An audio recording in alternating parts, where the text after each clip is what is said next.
Uh, I'm not too sure how much my talk will help your understanding of health, but I'm going to try. Like it is with most of the times when I sing or when I speak, the content of what I say is usually an expression of the questions that have raised in my own head about myself, with my own engagement with whatever I see around me and with myself. This includes my music too, and the questions that still are with me. Not that I have found solutions to any of these questions, and I'm quite happy that I haven't found answers. So what you probably will hear is exactly that. These are questions that have stayed with me, that are probably going to continue to stay with me for many years to come. And I'll just share that with you, and thoughts that have whizzed past my head once in a while, and some which I've expressed before, some which I'll probably express for the first time today. I thank you for inviting me over, for sharing what little I have on this subject. Thank you. One question that I'm always asked, obviously being a singer, a couple of them actually, is, do you drink cold water? Now this is one standard question that we ask wherever I go. Can I give you something cold? Do you have ice cream? Do you drink cool drinks? So, or the other question that we ask, how do you take care of your voice? So, whether I want to forget my voice or not, I'm always reminded about it based on what I drink, what I eat. What can I make for you? Do you eat something that has lime in it? So you ask any vocalist, the vocalist will tell you that they're reminded constantly that they have to take care of their voice, whether or not they are interested in doing it. So the word voice is like a capital letter word for all of us, especially singers. And in a way we almost feel in some ways that we own it more than you folks sitting here. We almost feel that we have found in it something that normal speaking people have not yet found. It's true that we sit with that sense of arrogance when we sing. And it's also true that we sit with that sense of arrogance when we watch an instrumentalist. Because to us an instrumentalist he's not singing. You know, he's just doing something with this. It's after all an externalization of something. This is completely internal. I'm just placing this right there in front because these are honest, true feelings that even I had felt. And it probably streaks past me and then I even rubbish it now. It still comes, I'm not saying it doesn't. And therefore I just want to place that we do come from this greatly empowered sense of what we understand as the voice. We in fact think the medical world doesn't know anything about the voice. We sincerely believe that, by the way. Which is why most musicians will tell you, vocalists will tell you, do you go to the doctor? No, don't go to the doctor, they'll finish your voice. So, I must also say that most singers prefer not to going to the doctor, especially if it's got to the voice. I don't mind going to check my hand out. But if you ask me to go to the doctor to check my voice out, it's a no-no. I don't want to listen. So, let me start with just the word voice. And what are the different images, ideas that come to my own head when I just say voice? Forget about just the musician, but anybody. First thing is that it's about sound. It's about sound. It's a physical tool. Even the word organ probably doesn't come to my head first. It's a tool. It's a tool. Very close to the idea of sound is the idea of the import of the sound, which is an emotional quality. What does that sound do to me is something that comes to my head. So I'm connecting sound with another very related word, tone. So as a light example, most of us have this joke about people from Palghat. And I don't know how many of you are from Palghat, but nevertheless I'll risk my life on it. There is this expression they always use, oh, Palghat. And this oh can mean so many things. Oh is a different meaning. Oh means something else. It's a word that means nothing. But it's a sound. But it's a sound that makes you feel, that reacts, that you react to, that touches you in different ways. So tone, the import of that sound. And very close to that, we have to come into the world of language. And the moment we say language, we're talking about meaning. We are talking about what that word, the construction of how many ever letters they are, mean to me.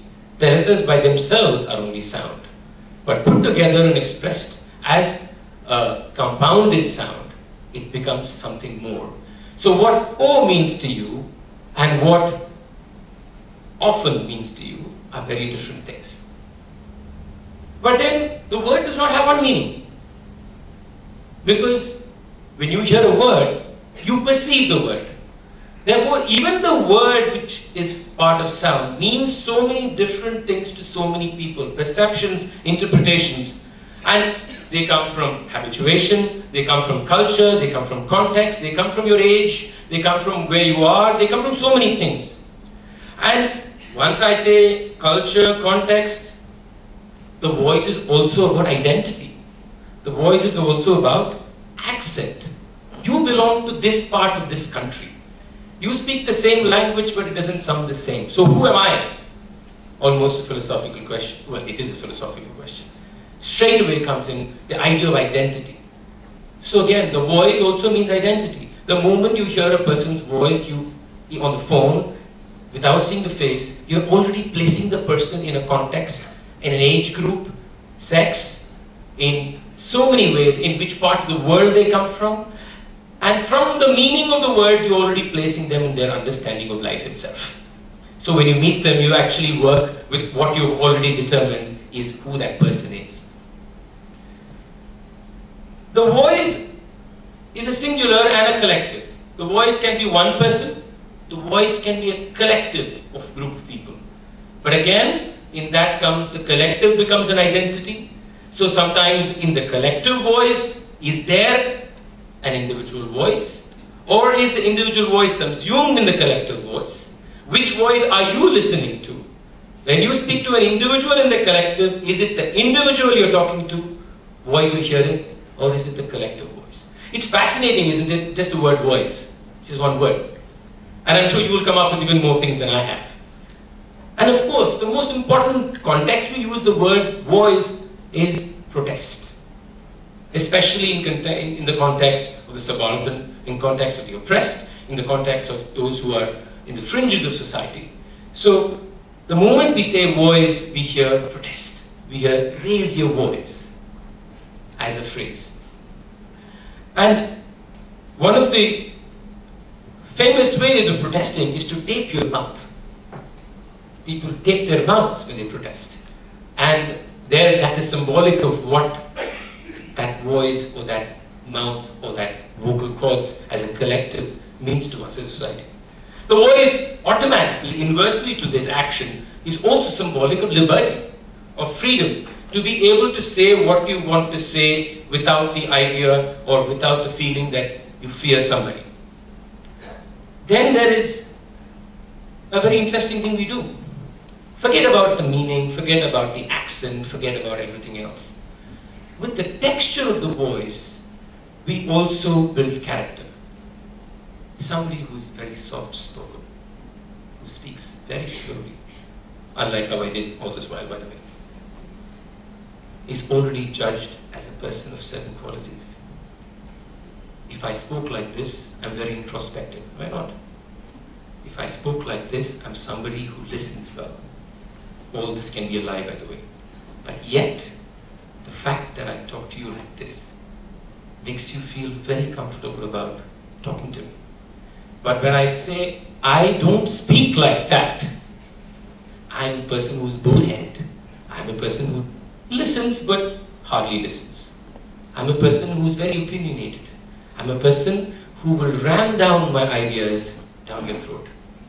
And it's got nothing to do with any of the words I say. It was just the sound of my voice. And then to the world that I belong to. The voice also means the pitch. And the moment I use the word pitch, I'm giving it a musical inclination, not a musical context, an inclination, because pitch is related to a note. And then the voice is about beauty.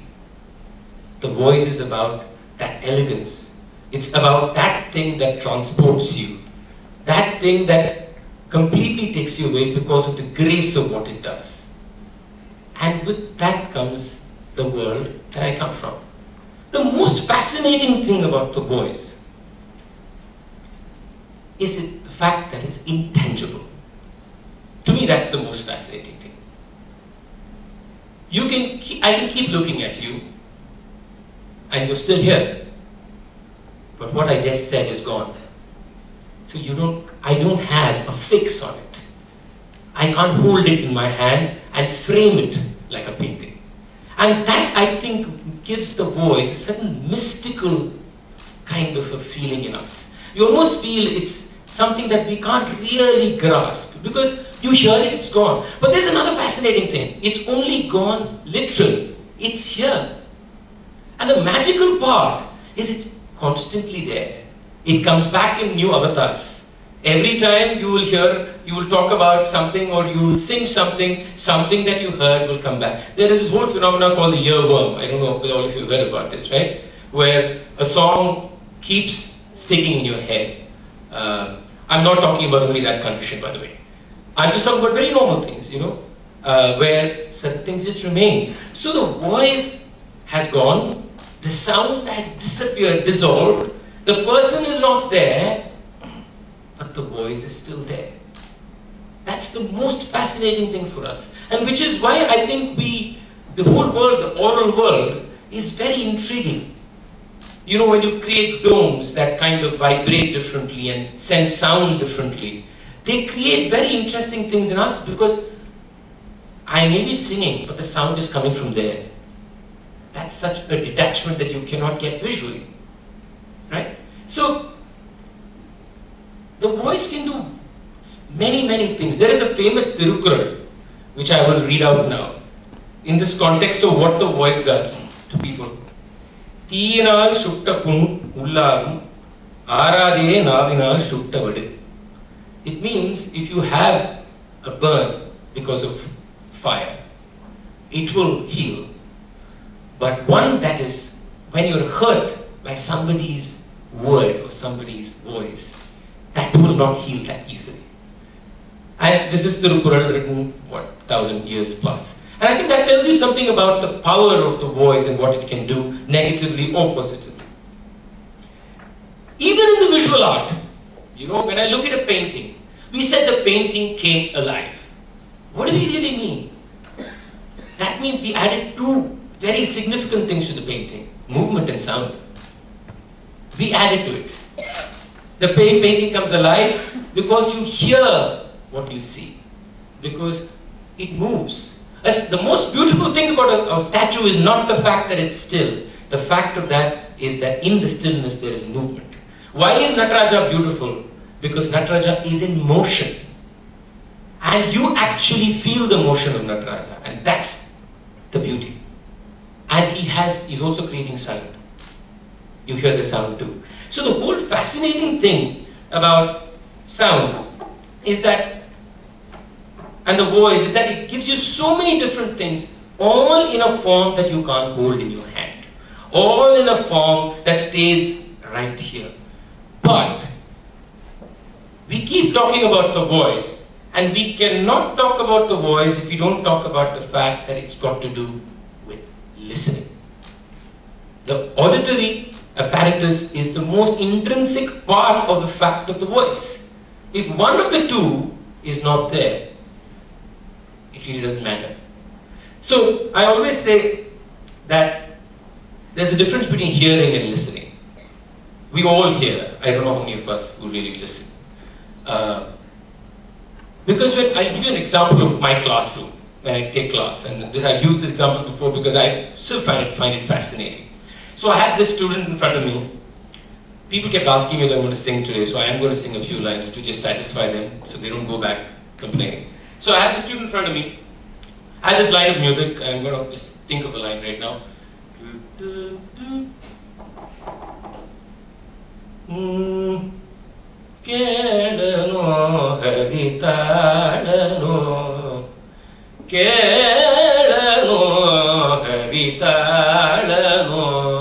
This is the line. So I sing this line. My student repeats, not got it. So I sing it again, repeats, not got it. I sing it again, sing it 15 times, and the student has not got it. So I break it up and say, sing that, doesn't get it right. And within 20 minutes, I have really lost it. And I don't know what to do. And then the class was over. He went back home. It was a very frustrating class for me. Came back the next day, and the same thing is happening again. And then it struck me. So I said, now I'll sing. You don't sing. So he said, Anna, I don't sing when you sing. I said, no, that's not what I'm talking about. When I sing, you don't sing. The fascinating thing is, the moment I started singing, the person is already singing here. So whose voice was he listening to? Mine or his own? The fact was, he was not at all listening to me. He was only hearing me as a sound source. The person he was listening to was his own voice. So he would never get that line right. Because he's only singing what he's already preempted in his head as being the line. So the moment I brushed that aside, he sang what had to be sung. And this is what we usually do when we talk to people too. I do it very often, by the way. When the other person is halfway in the line, I've already preempted what the person is going to say. And I've already thought of an answer for that point.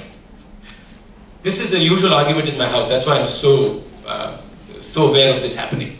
So this is something we do. So listening and hearing is something, a differentiation that's very important for us to make if you want to talk about the voice, especially in a musical context.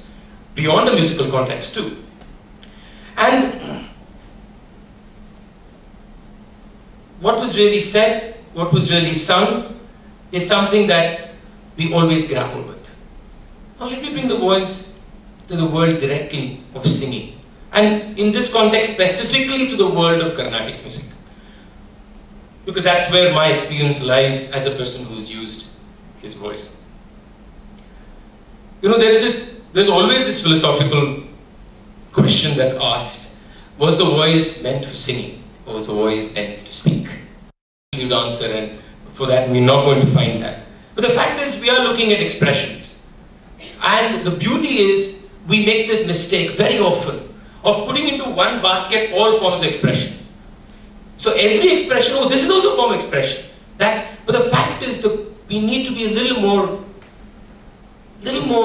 careful about the way we look at different expressions. Because I think different expressions, whether art or not, come from a different place in our own head of what we are trying to do, come from a different constitution of how we behave as human beings individually and socially.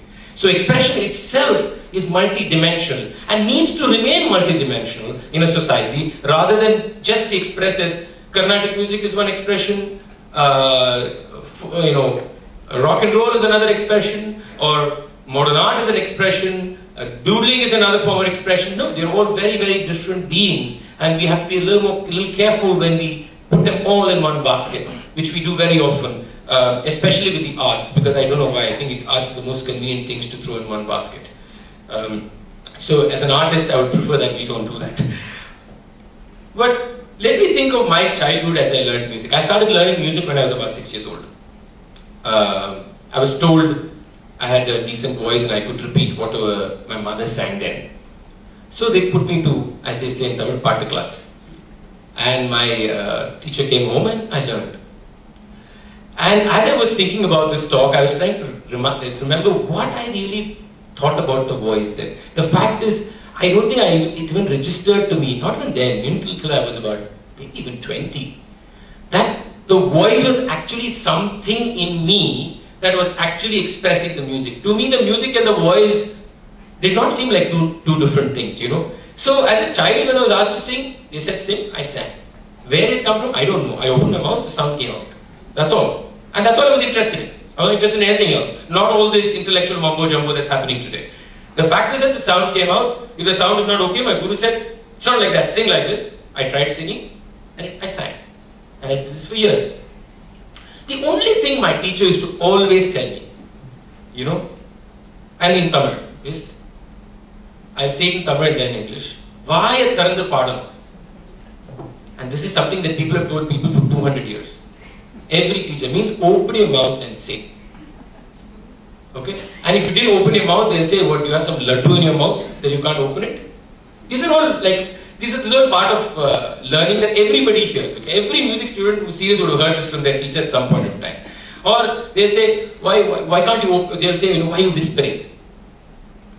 So, and I remember when I was young, people thought that I used to, his voice, his music is not beautiful enough. It's very loud. Okay? So, but my teachers keep saying, open your mouth and sing. For a long time, I did not process it. Then you start teaching. And you start teaching is when you start going back to all these things, right? Because you're struggling to figure how you pass this on, or you think you have something to pass on. So it's a kind of, especially early stage of teaching, you really don't know whether you should be teaching, first of all. That itself seems to be a big mistake. So, it took a while to realize that opening your mouth and singing was not about shouting at all. It was not about screaming. The moment I say open your mouth, people think, I'm going to move back because I may be loud. Ah! Is what I do, right?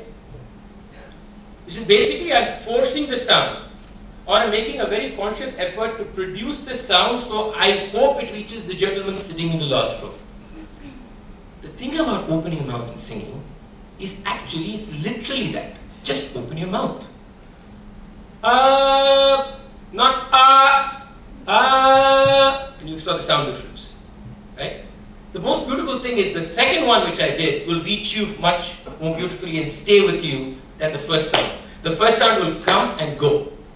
It will be like the sound will come, hit you and disappear. The second will stay with you. So when my guru told me that opening mouth and sing, all he meant is let the sound come out. You don't make the sound come out. You let the sound come out. Something that I figured much later. And it's about what? It's about opening the voice. It's about relaxing everything around your voice, all the muscles, your neck, your shoulder. It's about actually doing something very naturally, very organically, and just letting the sound reach the person. It's not about sounding louder. It's not about being at a higher decibel level. It is just about the sound traveling by its course and remaining in its course for as long as it can. And this itself is very, very interesting. I'm going to do a little experiment if you're all game. Can you all sing? Yeah. Super. Okay. I think everybody knows Raghupati Raghav Rajaram. I planned that because I knew that's a song you can't escape me from. Can you all sing it together? Little experiment, okay? And you may not find anything in it, which is also fine. Okay, I'm not here to reveal something about ourselves. But who's willing to start? Who's the singer among here? Oh, you're the singer. Okay, you start then. We don't go.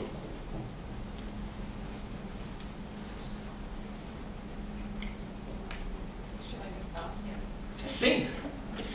Raghupati Raghav Raja Ram Patita Pavan Sita Ram.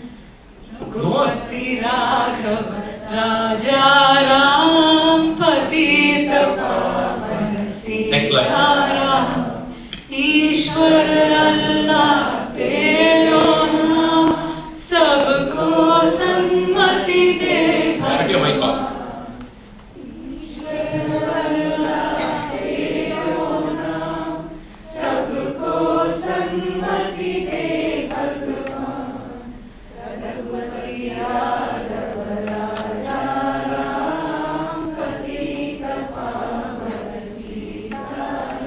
Thank you all for singing so beautifully. Now can we forget about singing beautifully and can I ask all of you to just stand up, if you don't mind. I know I'm torturing a few, but it's okay. Can you close your eyes and just imagine that you have to, this Raghupati Raghav Rajaram must be heard in a hill which you can see in your mind's eye, which is across the valley. I want all of you to close your eyes, please. Basically, this same Raghupati Raghava Rajaram does not need to sound beautiful. You don't have to be pretty. You don't have to be elegant. You don't have to be sensitive. Allah and Raghu will not get angry with you. It just has to reach this little hill, which you can see, which is across a valley right in front of you. And the person sitting right there wants to hear all of you sing. I'm just going to start and then let you sing. Raghupati Raghava Raja Ram Parita Pavana Sita. The hill is far away. Raghupati Raghava Raja Ram. You can use your hands if you need to.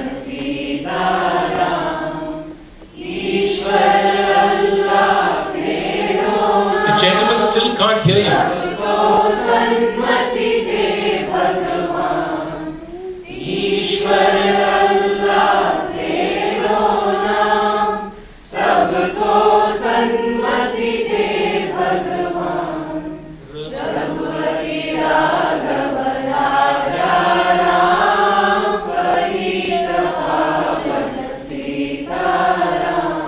Thank you. How many of you felt this was different from the last time?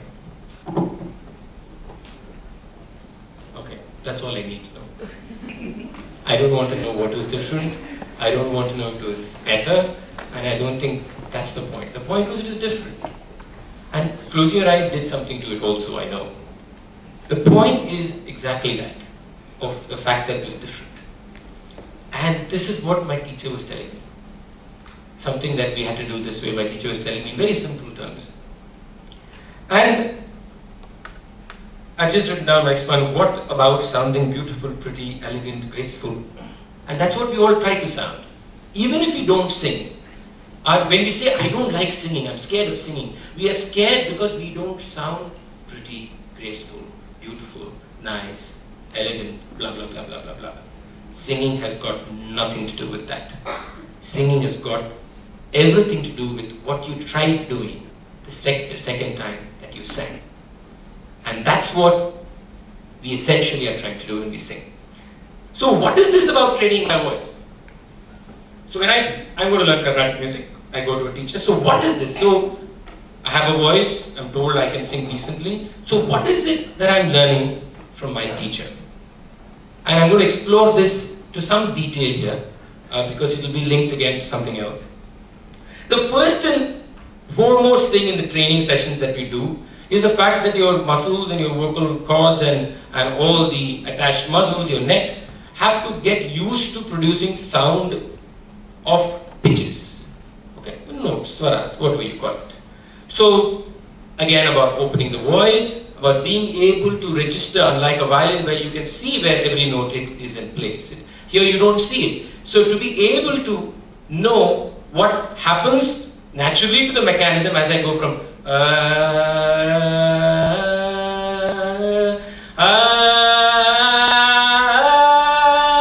the whole idea of what happens is what I'm trained for. So it's a very basic skill of getting the muscles in order and getting the vocal cords in order, getting my neck position in order, getting my shoulder position in order, my seating position in order. All these things are played with. Then we can't stop there.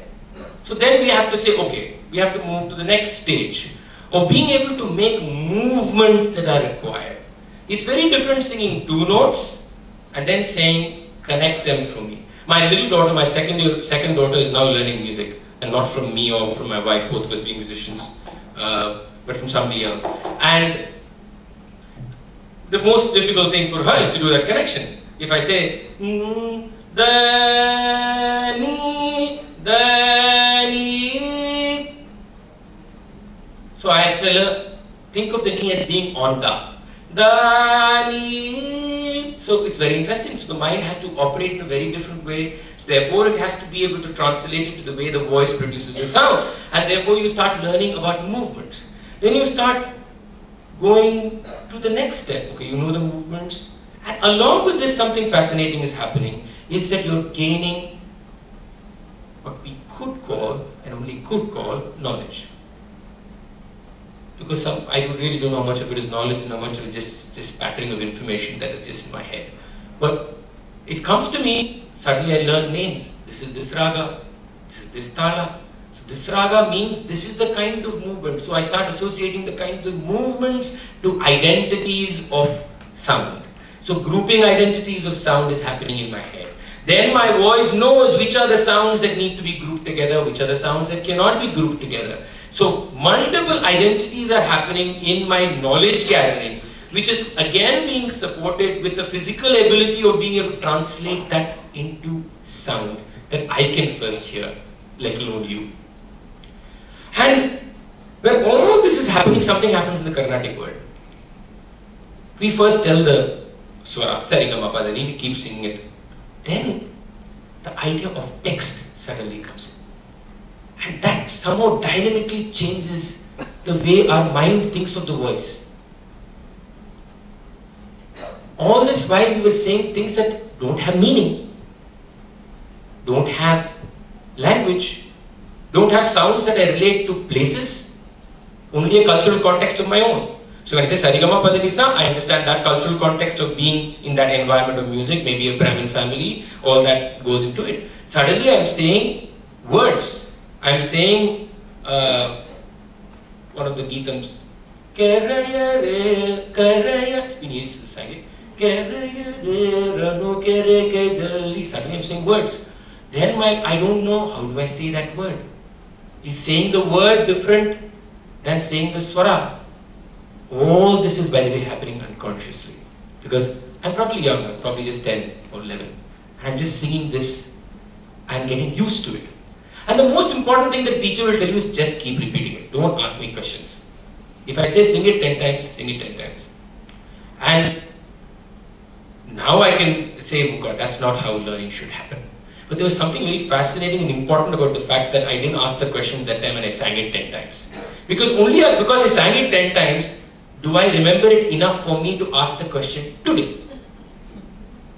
If I sang it once then and asked the question, I don't know it, I don't even know what a question is. So, I just sang the text. So suddenly you had melody, then you had, along with melody, don't forget, rhythm comes in. And rhythm does something fascinating, in Carnatic music especially. Like I said, singing is not so much about singing, it's about listening. So the most beautiful thing about the way we put it is that idea of tala. But there's one fascinating thing. I'll just sing one line of music and show you the fascinating part. I'll sing a song. First, I'll just put it normally. Teliyaleru Rama Bhakti Margamunu Teliyaleru Rama Bhakti Margamunu. Fine, we're putting tala, we're singing the lyrics, we're singing in a raga. It's placed within a construction of a tala laya within a beat cycle that is predefined. But suppose I sang it like this. Teliyaleru Rama Bhakti Margamunu Teliyaleru Rama. Okay? Now listen to the other version. Teliyaleru Rama Bhakti Margamunu. The fact that there is no sound in certain places and there is sound in certain places is part of what you hear, what you listen to. It's part of the voice. So, Teliyaleru Rama, Teliyaleru Rama. So my voice changes when I hear this. Your listening changes when you hear that. That to me is the most special part of tala. Not that the fact that you have 27 counts in Carnatic music, they put it on our heads. Forget about it, that's all nonsense and a waste of time. The fascinating part is that there is soundless tala and sound-filled tala. And in that interaction between the silent but visual, oral and visual, and the interlaying of the voice and what happens to the voice when it interacts with the sound and the lack of the sound is where music is really happening. And this is something, again, we learn when you start getting text. And there's text, there is tala, all this is happening. So now I understand raga, I understand tala, all this happens. But then that is not music. Music is here, here, but I'd like to say, music is here. I have to feel it. So how does a musician, how does anybody get to the point of getting that into the music? Because all this while I only talked about technique and sound and all that. But the most important part you should remember is that technique and sound cannot live by itself. It cannot live by itself. It is of no relevance to anything. It does not have the essential quality of music, which is to make you feel. So there the musician starts not only hearing the curves and the movements of the ragas, but he starts hearing within it how those movements move him. And therefore by default may move you. By default. So what happens here is that the musician is now looking at, or the singer is now feeling every movement. And there's something interesting that happens there too. The feeling of the movement is a microsecond before the movement actually arrives. It's like, what I mean is when I sing two phrases of music, just before I sing that phrase, I'm already in the emotionality of that phrase. If I'm not already there, then the phrase is not infused with that emotionality. So the person in a way is already seated within, and then comes the music. The music doesn't come and you don't seat yourself within it. But how does this happen? You hear it through timbre, you hear it through sound, you hear it through many other ways. But is there more to all this?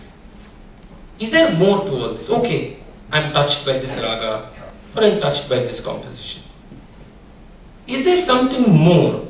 Something that I can pick off what I just said about the emotionality being there before the music actually comes? Is there something that I can go into there that can tell me that there is something more to it? You know, the most beautiful artistic experiences for us, I've used this example before because it happens to all of us, is when we don't say anything about it. We'll all go to a concert, or go to a dance, go to a theatre, or talk, and leave. We will not say it's beautiful. And we know if we say that, it almost sounds vulgar to say it's beautiful. It almost sounds, that's not what I should say. But it's something that says so deep in you. It's even a cinema, for example. And the most mundane usually breaks that moment. What are you having for dinner, for example? You know? And so is there something more deep? Is something more than Gamoji, Todi, Sahana, Atana, Adidalam, Matadalam, this composite Tyagaraja, Dikshidhar, Shyama Shastri. I'm not trivializing any of those people, by the way, when I said it in that ramble. I'm just saying that there is more to all of them than just that, right? There has to be something more. That's what I believe at least. And here I have to talk about one element of the voice, which I have specifically left out to this point, is the idea of breathing. And I talked about the voice, I talked about listening, I never spoke about breathing. And I think the secret to this somewhere lies in the idea of breathing. I don't practice yoga, by the way, just in case somebody thought I'm getting there. Don't. What is it to know to breathe? I should know where to breathe in a line, how to breathe in a line, how long to hold a breath in a line, what happens to the strength of the note when I hold my breath longer, what am I breathing through my mouth or my nose? This is always a confusion for most students. They don't know whether to breathe through their nose or their mouth. These little kids say, "Uncle, do I breathe through my nose or my mouth?" So, do I breathe through my nose or my mouth? In fact, that's a question I never knew to answer for a long time because I didn't realize where I was breathing from. So is that all breathing is? But the thing is, the breathing is purely about, other than the physicality, which is of course very true, it's about the mind. The breathing is completely about my head. And in the art of breathing, in that whole way of breathing, in that place where I don't breathe, in that place where I am not singing but holding my breath, in the place where I am singing but my breath is being released slowly, because I know. So what am I watching? I am watching every second of it. I'm watching the tonality, the voice move. I can feel my breath going. I can get to the point where the tone, the note disappears, and then I'm taking an inhalation again, and the next beautiful swara appears. This to me is the most important part of the art of using your voice. This is the most revealing part, because something else happens here. You start watching yourself almost like a slow motion film. Everything slows down. It's almost like everything is happening in slow motion. There is certain emptiness that has come, but there's nothing passive about it. There is a certain awareness of your whole body. Singing is about everything from your toe to your head. You can hear the difference between me saying, what am I doing in my hand? Because I can see it. I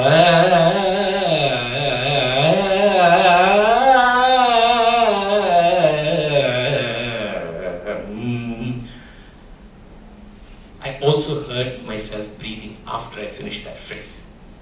In this, the voice does something else. It allows you to feel yourself in a way which is more than about singing the music right, or even singing the music emotionally. That itself, I'm not saying any of that is not important, but it allows you to even transcend that feeling of being emotional about it. And once again, I'll go back to that example of your most deep experiences in art. You will never say you felt sad, happy, angry after it. In fact, none of those boxes of emotions that we throw our experiences to will be able to actually define it. But it is emotional. Something deeply emotional. You may even cry. But you're not crying because you're happy. You're not crying because you're sad. But you're crying. The voice allows the singer, if the singer so allows himself to be, to go and touch that part of awareness of the self. That part of the awareness of who he or she is. And that part of awareness, which in a way is not about himself. Because the feeling is almost shared. It's about something beyond your perspective and my perspective. It is beyond you liking X raga but me singing Y raga. Or me singing Y raga very well. It's not about all that. So am I saying the form is not important? No, the form is the channel. The form is the door. It is the window. So the form is alive. But the form itself has gone into that experience which is neither any of this. As a musician and as a singer, this to me is the most beautiful part of understanding one's voice. How much time do I have? I'm going to take 15. I had a lot more, but I'm going to let that go.